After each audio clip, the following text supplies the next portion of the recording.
Hey guys, welcome to this week's podcast episode. I've got a really fantastic guest, really niching down, talking about brand, how to build a brand. His name is Stæven Frey, and he's got a really unique approach, and I'm gonna let him talk about it because he can talk about it better in his own words. So, Stæven, welcome. Thanks. Thanks, Christopher, for having me. And thanks, listeners, for joining us today on the Financial Freedom Podcast. Thank you. Yeah, I know we were backstage, and you.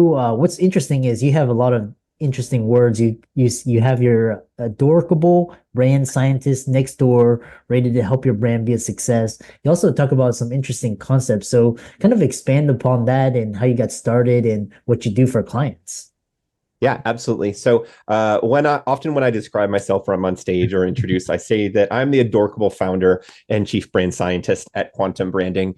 And I say that because there's something about science that just is really fun and evokes just this explorative wonder. And adorkable is the best word to describe that for me. And what hanging out with me is like, it's geeky and nerdy, but it's also fun and cute all at the same time.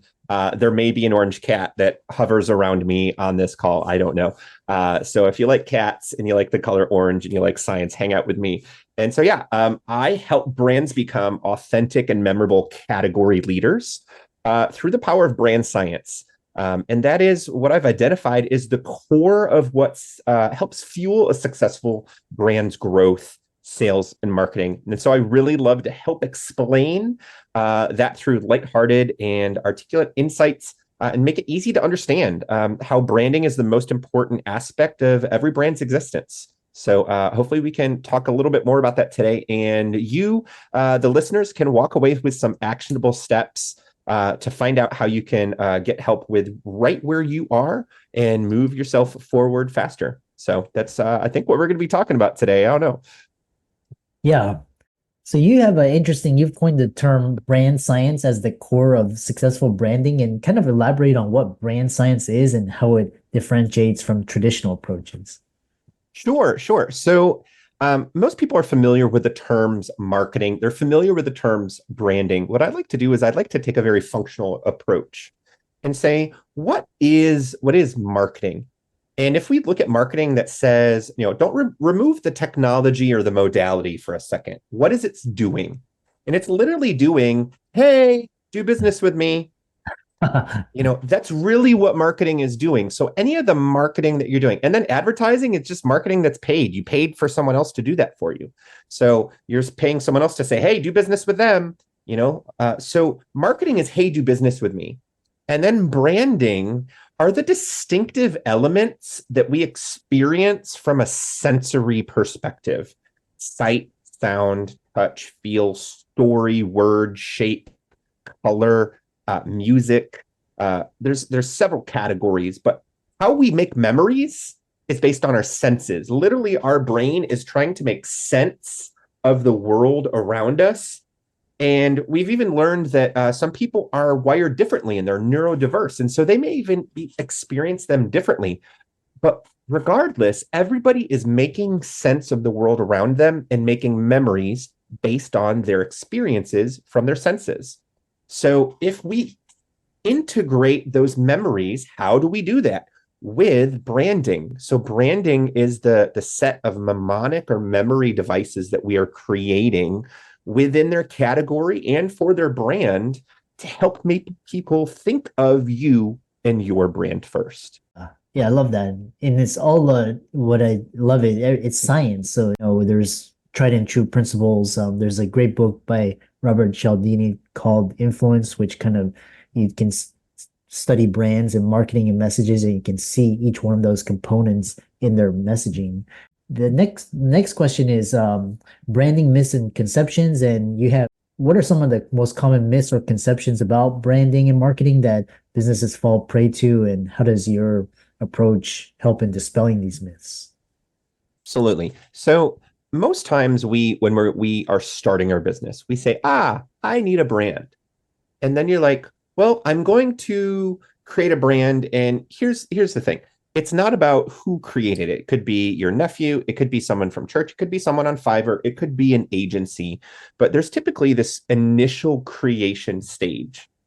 And that's great. That's great. I'm so proud of you for having a brand and going through at least those first steps. That's really, really important. What BrandScience does and says, you know what? That's great. And we want to continue to create memories. And here's the common misconception. Most people think their brand is the logo, or their brand is most of the work is done by the logo. Like if people see my logo, they're going to know who I am. And that may be true, but here's the interesting thing.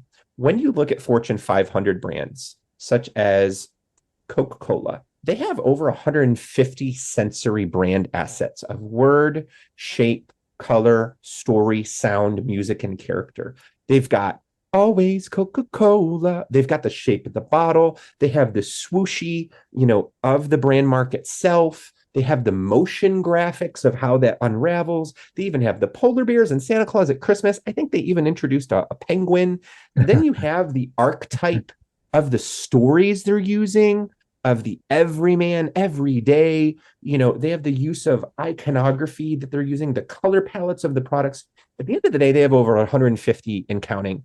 And if you wanted to go start a Coca-Cola brand or a cola brand, you would have a very difficult time competing. You'd have to start on a local level first to get validation, distribution. But here's the thing. It's not just about creating a cola company. Any company cannot compete with Fortune 500 BrandScience when it comes down to the sensory assets. So you may have a brand mark, your brand, the name. So you've got the brand mark, your name itself, and then maybe a color you use. If your competitor or other folks in your industries who you may not even feel like are your competitors, if they have 10 to 15 sensory assets, maybe they have a color palette, maybe they have a really distinctive set of typefaces they use. Maybe they also have a tagline. And when we start to add these up,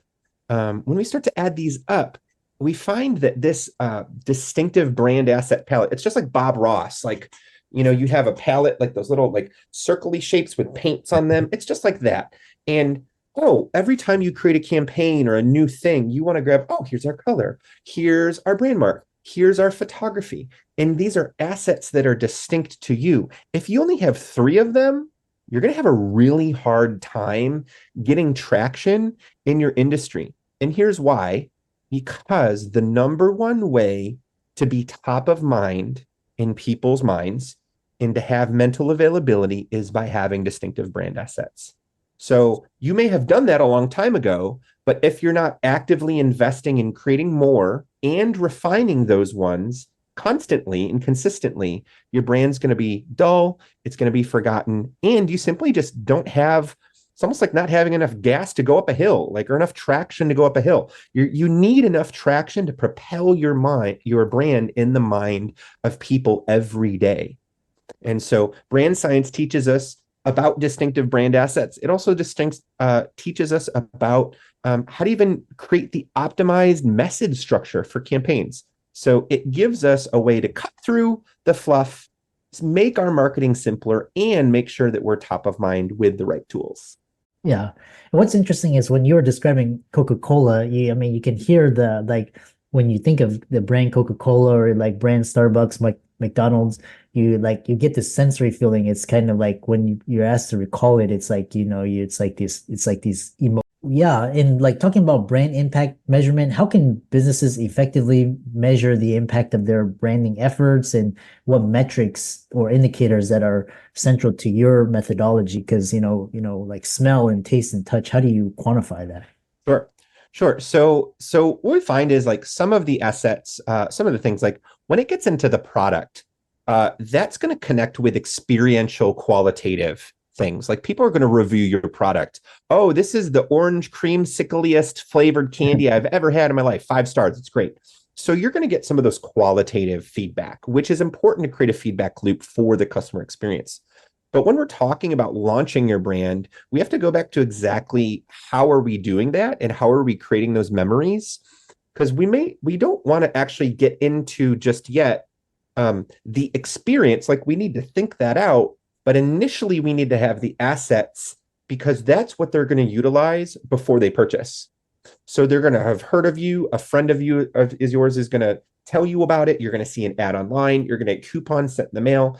If you hear about Chobani yogurt, Chobani yogurt, Chobani yogurt, you see commercials on TV, there's ads, it's following you on Facebook, and then you get to the grocery store and there's no Chobani yogurt, they have failed. So mental availability and physical availability are the two best friends in brand science. And Yeah. so mostly what I'm not getting into distribution, although that's a valid part of metrics. Over here, we're looking at your brand assets. And so I actually have a tool, and this is the same tool that Mars Pet Care, Coca-Cola, Walmart, Target, Michaels, any large brand that's using Fortune 500 brand science, they're using the same methodology of counting their brand assets. They're looking at how many assets. And so I have a tool, it's called the Brand Science Checklist.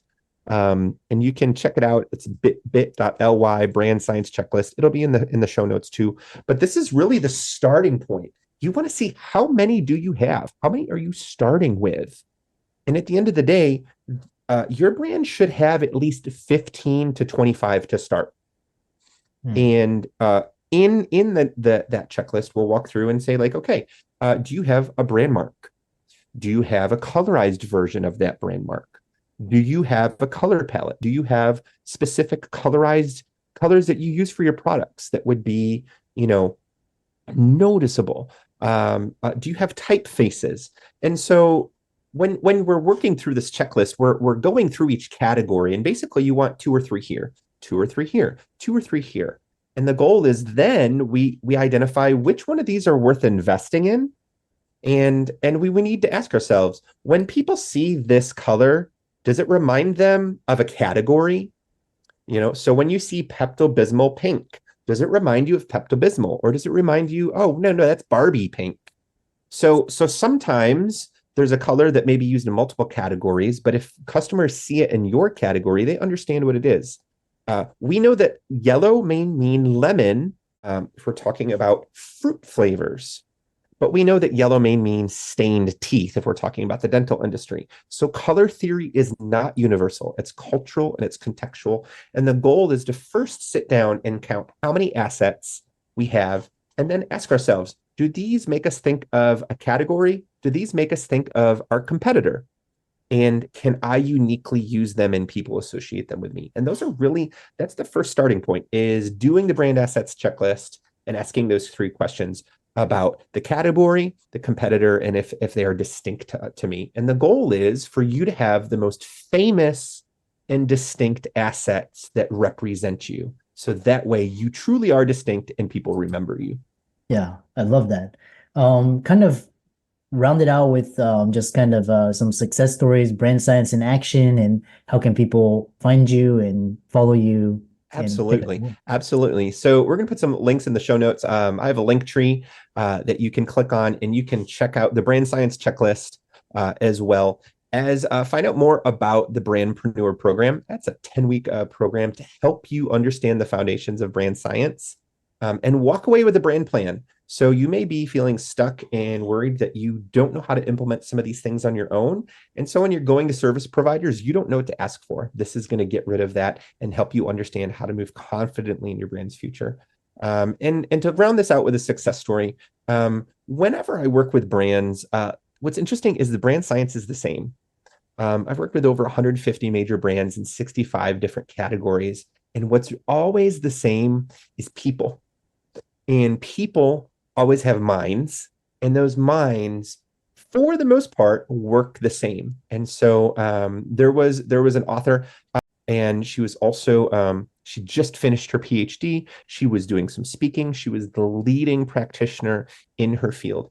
And so one of the things we did is came up with a brand identity that was distinct within her category, but yet felt native. Like if you're in the cookie aisle, you've got to be a cookie. You can't be a chip or a cracker, a cake or pie. You got to be a cookie. And so using some of the shared memory structures, we helped create a brand identity for her that felt intuitive, felt like she was, a senior level expert in her field. And it's what she used to help propel her coaching her leading a psychology program for practitioners, as well as be the framework for her book and for her events that she's creating too. And so all of that started with her saying, I want people, when they see my brand, to intuitively understand how I provide what I do, who I am, what I do, and why it matters. And so using the science of how brands actually work, we're helped her able to create that brand, help her get not just traction, but success in her field. Okay. And for all the audience out there, let's thank Stæven for coming on and talking about brand science, and follow him on all of his social media links. Those will be in the show notes. And with that, thanks so much for coming on to the podcast. Absolutely. Thanks so much for having me, and thanks so much for listening today.